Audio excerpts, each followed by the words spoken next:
Alors que nous approchons 2025 à grands pas, le tableau de la guerre en Ukraine semble beaucoup plus rose pour l'Ukraine qu'il ne l'est pour la Russie.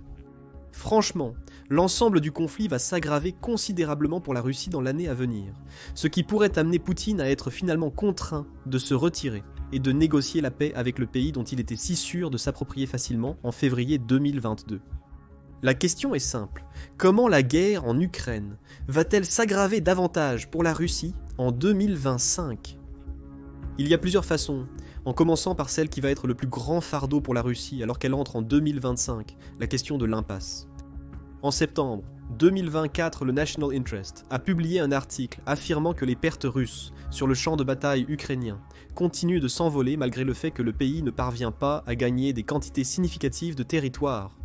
La Russie en est à un point où elle envoie simplement plus de personnes en Ukraine, sans se soucier de leur niveau de formation ou de leur efficacité sur le champ de bataille.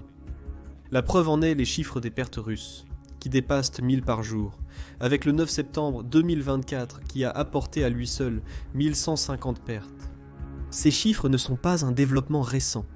La Russie a subi 70 000 pertes en mai et juin 2024 lorsqu'elle a ouvert un nouveau front dans la région de Kharkiv, l'Ukraine se battant vaillamment contre chaque nouvelle offensive de son adversaire. Il est clair à ce stade que Poutine suit une stratégie d'usure. Selon l'intérêt national, environ 500 000 soldats auraient été déployés en Ukraine, en 2024 une approche, rappelant celle de la Première Guerre mondiale.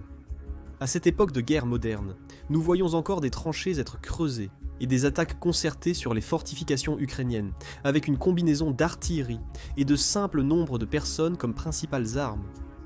La Russie tente de résoudre l'impasse militaire qui perdure depuis la majeure partie du second semestre 2024.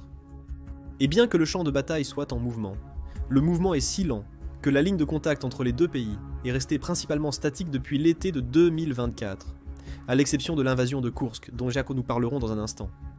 Les captures faites par la Russie en 2024 ont coûté très cher. La bataille de Bakhmout a entraîné la perte d'environ 100 000 hommes, tout cela pour une petite ville qui offrait peu de valeur stratégique pour la Russie. Le cas était similaire pour Avdiivka. La perte de cette ville forteresse au profit de la Russie était plus une victoire symbolique que stratégique pour les forces de Poutine.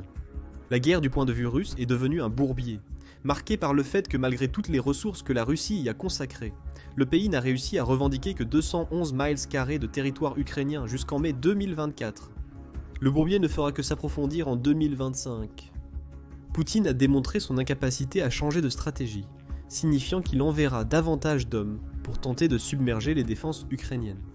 Avec environ 1000 pertes par jour, cela représente 365 000 soldats par an. 2025 ne devrait pas être différent.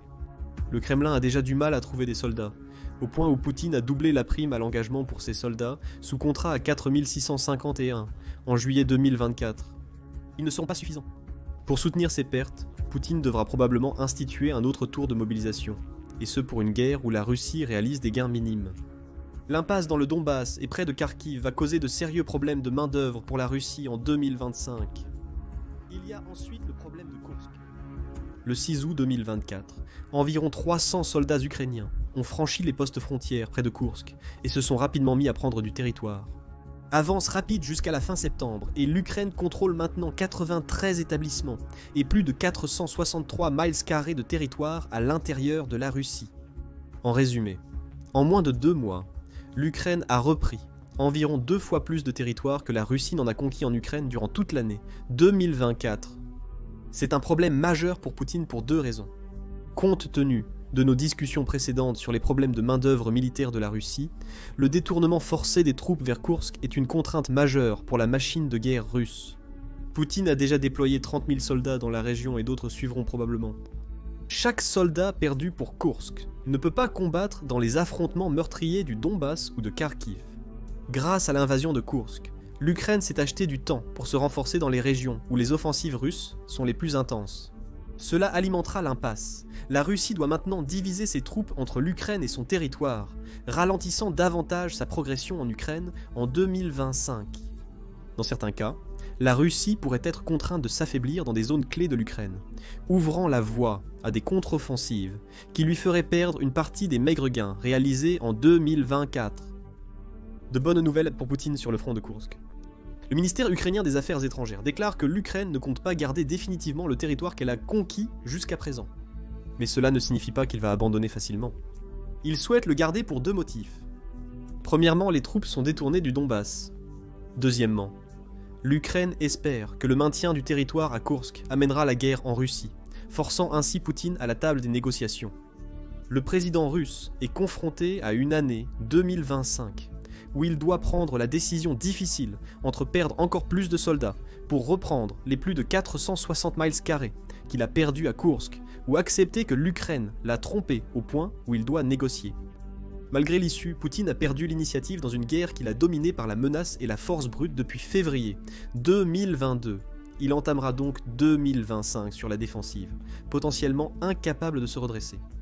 L'impasse et l'incursion de Koursk compliqueront considérablement la guerre en Ukraine pour la Russie en 2025. Elle perdra des milliers de personnes en plus et sera vulnérable aux contre-offensives, devant combattre sur son propre territoire. Mais Poutine devra faire face à d'autres défis. Le troisième est une nouvelle option offensive pour l'Ukraine qui pourrait dévaster sa stratégie. Des missiles à longue portée. Le président ukrainien Volodymyr Zelensky a insisté auprès de ses alliés occidentaux pour utiliser les armes fournies en Russie pendant une grande partie de la guerre. Il a reçu cette autorisation au compte-gouttes, par exemple lorsque les États-Unis lui ont permis d'utiliser des armes américaines près de la frontière, vers Kharkiv. Cependant, Zelensky n'a pas obtenu l'autorisation d'utiliser des missiles à longue portée, tels que les Storm Shadows britanniques ou les Atacams américains, pour cibler les forces russes. Jusqu'à présent peut-être. Mi-septembre 2024, des rapports ont révélé que le Royaume-Uni avait discrètement levé ses restrictions sur l'utilisation de Storm Shadow, permettant à l'Ukraine d'utiliser ses missiles à longue portée pour frapper des cibles en Russie. Le Storm Shadow a déjà prouvé son efficacité en tant qu'arme en Crimée, l'Ukraine l'utilisant pour détruire plusieurs navires de la flotte de la mer Noire, ainsi que pour attaquer divers ports dans le territoire annexé. Cependant, en autorisant l'utilisation de ces missiles en Russie, l'Ukraine peut désormais frapper des dizaines, voire des centaines de cibles derrière les lignes de front, notamment les dépôts de munitions et les bases aériennes russes. Chacun de ces missiles est capable de parcourir jusqu'à 155 miles et coûte 1 million de dollars. Son design étant idéal pour pénétrer les bunkers renforcés, qui gardent les stocks de munitions de la Russie. Grâce à eux, l'Ukraine peut contraindre Poutine à retirer les avions stationnés dans les aérodromes près de la frontière russo-ukrainienne. Pour l'Ukraine, Poutine ne pourra plus utiliser ces aérodromes pour lancer des bombes planantes. Ces bombes soviétiques, équipées de kits d'ailes spéciaux, valant de 20 000 dollars à 30 000 dollars chacun, sont lancées depuis l'arrière du front, planant au-delà des défenses aériennes ukrainiennes pour atteindre leurs cibles. Zelensky affirme que la Russie lance environ 100 de ces bombes dévastatrices par jour, démontrant qu'elles jouent un rôle clé dans la stratégie de Poutine pour submerger les positions ukrainiennes. Ces bombes planantes ne seront pas retirées malgré la disponibilité de missiles à longue portée pour l'Ukraine en 2025. Cependant, avec des attaques sur les aérodromes de lancement, Poutine devra les lancer de plus loin, laissant plus de temps à l'Ukraine pour se défendre. Il y a un bémol en jeu ici. Bien que plusieurs médias rapportent que l'Ukraine a une autorisation privée pour utiliser des ombres de tempête en Russie, aucune annonce officielle n'a été faite. Cependant, même s'il s'avère que l'Ukraine n'a pas la permission, elle augmente également la production de ses propres missiles à longue portée.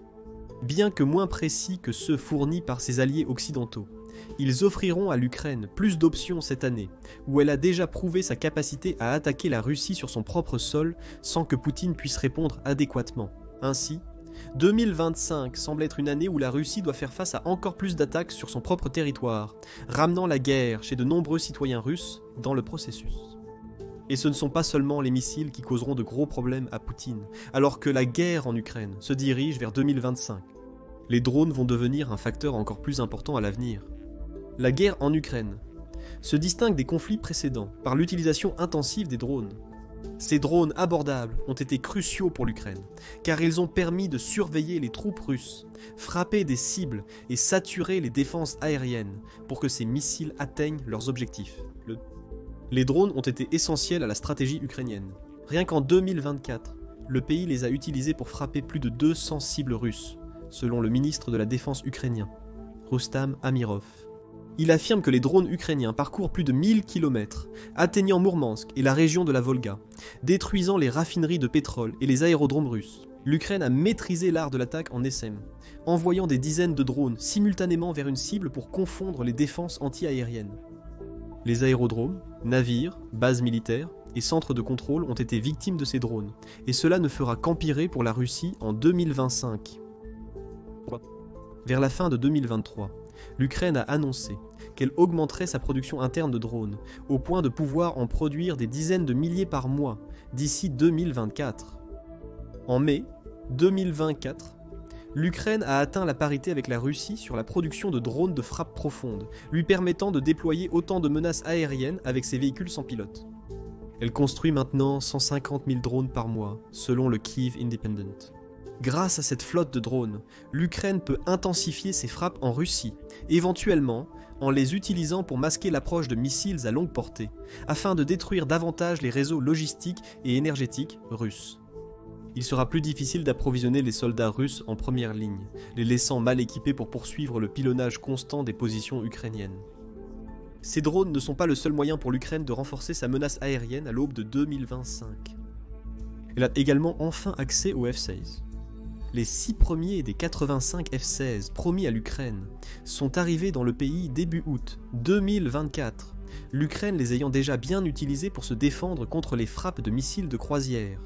L'arrivée de plus de 85 F-16 en 2025 offrira à l'Ukraine davantage d'options aériennes. Elle pourra mieux se défendre contre les bombes planantes russes et pourrait même combiner essaims de drones et frappes F-16 pour établir des poches de supériorité aérienne sur la Russie, permettant à nouveau des contre-attaques. Le point ici est que 2025 ne s'annonce pas bien pour la Russie sur le front aérien. Le pays a déjà échoué à faire valoir ses nombres supérieurs dans ce département. La Russie a 4255 atouts aériens face aux 321 de l'Ukraine, et l'Ukraine se renforce alors que la guerre entre dans sa 4e année. La puissance aérienne renouvelée de l'Ukraine, les missiles Bokonkos à longue portée, l'invasion de Koursk et les pertes massives de troupes russes sur le terrain donnent à Poutine une série de maux de tête combinés en une migraine militaire. Et cela ne fait qu'empirer pour la Russie. L'Ukraine a réussi à survivre à l'assaut russe pendant si longtemps, en grande partie parce qu'elle a reçu une grande aide militaire de l'Occident. L'Institut de Kiel indique que l'Ukraine a reçu plus de 120 milliards de dollars des pays européens jusqu'à présent, ainsi que 68 milliards de dollars des États-Unis. Poutine pourrait espérer qu'en 2025 l'aide à l'Ukraine se tarisse, la laissant moins apte à se défendre contre ses stratégies d'usure, mais cela semble improbable. En plus de la possible autorisation d'utiliser des missiles à longue portée en Russie, l'Ukraine devrait recevoir encore plus de fonds de ses alliés occidentaux à l'approche de 2025 à...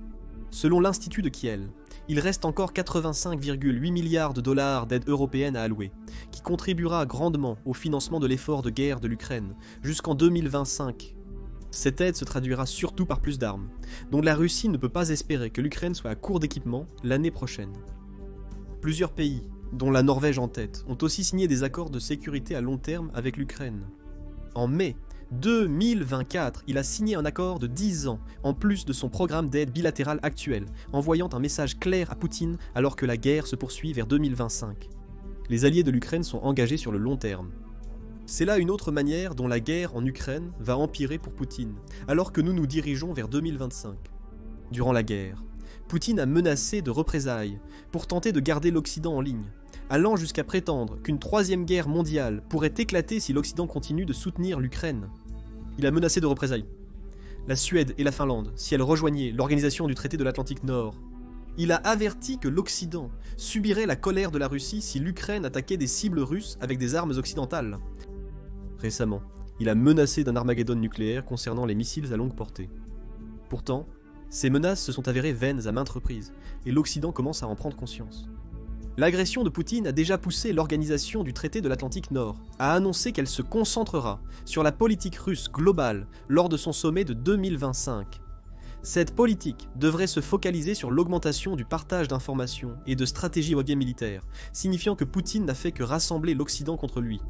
Traiter cela individuellement est problématique pour chaque pays, et mène à une réponse segmentée et moins efficace, sans partage de renseignements ni apprentissage mutuel, a déclaré Mircea Johanna, secrétaire général adjoint de l'organisation du traité de l'Atlantique Nord lors de l'annonce du sommet.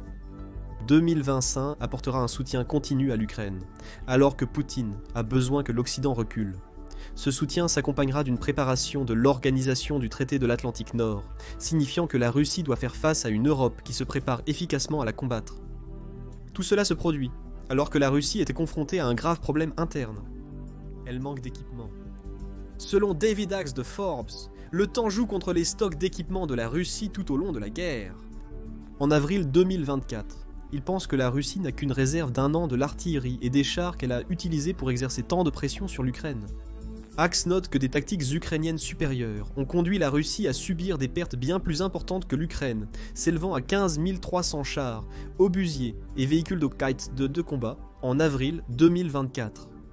Des milliers d'autres ont probablement été perdus depuis, les pertes ukrainiennes n'étant qu'un tiers de celles de la Russie. Poutine fait face à un défi de pérennité. Axe dit que l'industrie de la défense russe produit entre 500 et 600 nouveaux chars par an, avec un peu plus de 1000 véhicules de combat ajoutés à ce total. Son problème est qu'il perd bien plus de 1000 chars par an contre l'Ukraine, en plus de doubler le nombre de véhicules de combat qu'il est capable de produire. La Russie a dû déployer de nombreux chars soviétiques de ses réserves en Ukraine, et les images satellites indiquent qu'elle en manque également. L'analyste de recherche de l'Institut international d'études stratégiques, Mikhail Gerstad, a estimé que la Russie avait encore environ 3200 chars soviétiques en stock en juin 2024. Beaucoup de ces chars sont probablement déjà désaffectés, le rythme auquel la Russie perd ses chars signifiant que ses stocks seront épuisés en 2025. Axe dit que 2024 a déjà montré des preuves d'un déficit. Des images montrent des soldats russes allant au combat sur des camions de fret non blindés et parfois même des chariots de golf à toit ouvert achetés en Chine. Un chariot de golf n'offrira pas beaucoup de défense contre un drone ukrainien ou un obus d'artillerie, mais alors que la Russie épuise ses stocks de chars et de véhicules blindés, elle n'aura peut-être pas d'autre choix que de compter sur ses véhicules de fortune pour transporter ses soldats. Visite Ukraine soutient que les pertes d'équipement de la Russie sont si importantes qu'elles forceront un changement complet de la stratégie de Poutine en 2025. L'article souligne que la Russie a également retiré les canons d'artillerie de ses anciens systèmes pour les placer sur la nouvelle artillerie qu'elle a en première ligne, suggérant un énorme déficit en artillerie. C'est une autre solution temporaire, car ces canons soviétiques, déjà usés en raison de leur âge et des décennies en stockage, se dégraderont plus vite que ceux qu'ils remplacent. D'ici l'été 2025, Visite Ukraine soutient, la Russie sera forcée de reculer, car elle manquera de l'équipement nécessaire pour soutenir ses offensives constantes dans le Donbass et Kharkiv. De plus, avec l'Ukraine qui tient toujours le territoire à Koursk, Poutine devra affronter une guerre en 2025 bien différente de celle qu'il a déclenchée en 2022. La Russie perdra l'initiative. L'équipement de la Russie deviendra obsolète face au soutien occidental continu de l'Ukraine. Tout cela conduit à une situation dans laquelle Poutine pourrait être contraint à la table des négociations. Non pas parce qu'il croit qu'il peut conserver le territoire que la Russie a capturé jusqu'à présent, mais parce qu'il essaie d'éviter que l'Ukraine pousse plus profondément en Russie, alors que son armée fait face à une crise d'équipement. Revenons à Koursk. En plus de mettre la Russie sur la défensive pour sa stratégie de 2025, l'invasion de Koursk a eu un effet massif sur le moral des Russes. Suite à l'invasion de l'Ukraine, le pays a dû évacuer plus de 200 000 personnes. Ces 200 000 personnes ont vu une guerre arriver à leurs portes qui n'aurait jamais dû pénétrer en Russie, ce qui a nui à la réputation de Poutine en tant qu'homme fort de la politique russe. Poutine était censé être le protecteur de la Russie et le symbole de son expansion en Europe, avec pour ambition de reconstruire l'empire russe dans ses fantasmes. Au lieu de cela, le dirigeant russe a supervisé une campagne chancelante en Ukraine, qui semble empirer pour lui en 2025. De plus, il a permis la plus grande invasion russe depuis la Seconde Guerre mondiale. Pourquoi cela importe-t-il ? La guerre qui arrive en Russie affecte déjà l'humeur interne envers le combat de Poutine. En septembre 2024, Newsweek a rapporté que 49% des Russes soutiennent maintenant le retrait des troupes du pays d'Ukraine. C'est une augmentation de 9% du nombre de personnes qui ont dit la même chose au début de 2024, indiquant que l'invasion de Koursk a ramené la réalité de la guerre à de nombreux Russes. Maintenant, le peuple de Poutine voit de plus en plus cette guerre comme ingagnable dans le pire des cas, ou au mieux gagnable au prix de la vie de nombreux de leurs frères, fils et pères. Alexei Mignalo, cofondateur de l'entreprise qui a réalisé le sondage et homme politique de l'opposition russe, dit « Plus la guerre s'éternise, moins les gens ont foi en une issue bénéfique pour eux, et pour la Russie. Cette perspective dominante culminera en 2025, alors que la Russie entamera la 4e année d'une guerre qu'elle devait remporter en quelques semaines. » Mignalo pointe du doigt l'invasion de Koursk comme étant un tournant majeur sur le front du soutien interne, notant que c'était un choc pour beaucoup, et a diminué le nombre de ceux qui veulent se battre jusqu'à ce que les objectifs soient atteints. Le sondage a également révélé que 63% des Russes soutiendraient la signature d'un traité de paix en 2025, avec des concessions mutuelles, plutôt que la poursuite de la guerre. Seulement 29% des sondés soutiendraient une deuxième vague de mobilisation, une situation encore pire pour Poutine. Étant donné l'ampleur des pertes de la Russie en 2024, cette mobilisation serait inévitable en 2025 si Poutine est déterminé à continuer à se battre. Le problème de Poutine maintenant est qu'il fait face à une énorme fatigue de guerre interne. La stratégie d'attrition qu'il a employée pour saper le moral ukrainien s'est retournée contre lui, le laissant face à une population qui perd de plus en plus son appétit pour une guerre dont elle ne voit pas la fin. Selon le lieutenant-général Kirill Boudanov, qui est à la tête des services de renseignement ukrainiens, cette fatigue de guerre va s'avérer cruciale pour l'Ukraine en 2025. Surnommé le prince des ténèbres, Budanov affirme que la fusion de plusieurs problèmes à l'été 2025 mettra la Russie sur la voie de la défaite dans la guerre. Selon Budanov, ils font face à des difficultés financières, un manque de recrues, et devront soit annoncer la mobilisation, soit diminuer l'intensité de leurs opérations militaires, ce qui sera très critique pour eux. Le prince des ténèbres pense aussi que les industries de défense russes sont en surchauffe à cause des exigences imposées, ce qui provoquera une crise d'équipement en Russie en 2025. Concentrons-nous sur l'aspect des problèmes financiers des affirmations de Budanov. En août 2024, New Eastern Europe a publié un article examinant les signaux, indiquant que l'économie russe est prête pour une chute en 2025. Il note que les dépenses militaires représentent maintenant 8,7% du produit intérieur brut de la Russie, et que la Russie fait face à un avenir instable pour les marchés du gaz et du pétrole qui apportent une énorme partie de ses revenus nationaux. Près d'un tiers des revenus du pays provient du pétrole et du gaz, et Poutine pourrait tenter d'en extraire plus via la fiscalité, tout en épuisant les réserves de la Russie pour financer la guerre en Ukraine. Cette fiscalité suscitera des oppositions. Les dirigeants de plusieurs entreprises russes s'opposent déjà au ministère des Finances sur cette question. New Eastern Europe note que la Russie a perdu 300 milliards de dollars en actifs gelés, que l'Occident utilisera probablement pour financer l'Ukraine. De plus, le fonds de développement russe, de 139 milliards, début 2024 risque de perdre jusqu'à 45% de sa liquidité d'ici fin 2025, alors que Poutine compte dessus pour combler un déficit budgétaire important. En résumé, Poutine dépense plus rapidement que la Russie ne gagne de l'argent, créant des déficits sans parvenir à trouver des moyens d'augmenter les revenus du pays au-delà de la hausse des taxes existantes. Poutine a déjà augmenté l'impôt sur le revenu à 13% pour les personnes gagnant 27 500 $ par an en Russie, avec d'autres hausses à venir pour les plus hauts revenus. Cette approche à courte vue des problèmes budgétaires de la Russie peut l'aider à financer sa guerre temporairement, mais ne résout pas ses problèmes économiques, et peut même retourner davantage le peuple contre Poutine en 2025. Il n'y a donc pas un problème unique qui mènera la Russie vers un tournant sombre dans la guerre en Ukraine en 2025. Une confluence de problèmes va se combiner pour endommager sévèrement la Russie de multiples manières. Le pays manque rapidement de soldats, alors qu'il continue de s'engager dans une impasse à Kharkiv et dans la région du Donbass. Des milliers de Russes supplémentaires mourront en 2025 avec des gains minimaux, s'il y en a. Avec l'Ukraine occupant une partie de Koursk et menaçant d'envahir Belgorod, la Russie devra diviser ses forces davantage en 2025. Cette division pourrait créer une faiblesse permettant des contre-offensives ukrainiennes, surtout que le pays obtient accès à plus de drones, de missiles à longue portée et de F-16. Il est probable qu'en 2025, l'Occident autorisera officiellement l'utilisation de missiles à longue portée pour frapper des cibles russes, mettant la Russie sur la défensive et limitant sa capacité à utiliser des bombes planantes et à approvisionner ses troupes sur le front. Tout ce temps, la Russie devra faire face à des pénuries d'équipements, alors qu'elle épuise ses stocks de chars et d'artillerie. Avec l'Ukraine recevant un soutien constant de l'Occident, ces pénuries seront mises en évidence, alors que la Russie doit soit mobiliser plus de personnes, rendant Poutine moins populaire à la maison, soit réduire l'intensité de ses attaques. La défense de ce qu'il possède déjà peut devenir une priorité pour Poutine, alors qu'il perd l'initiative dans la guerre, avec une Ukraine renouvelée lançant plus de contre-offensives en 2025. Ajoutez à cela une économie qui était rapidement en train de s'effondrer, et une population qui soutient moins que jamais la guerre, et Poutine fait face à une sombre année 2025.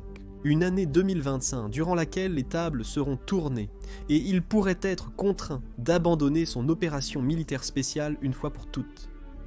Que pensez-vous que 2025 apportera pour la guerre en Ukraine ? La Russie est-elle réellement en position délicate ? Ou bien Poutine a-t-il d'autres tours dans son sac qui lui permettront de poursuivre la guerre jusqu'en 2026 ? Partagez vos avis en commentaire et merci d'avoir regardé cette vidéo. Allez maintenant, regardez l'effondrement soviétique 2.0, l'empire de Poutine s'effondre. Ou cliquez sur cette autre vidéo.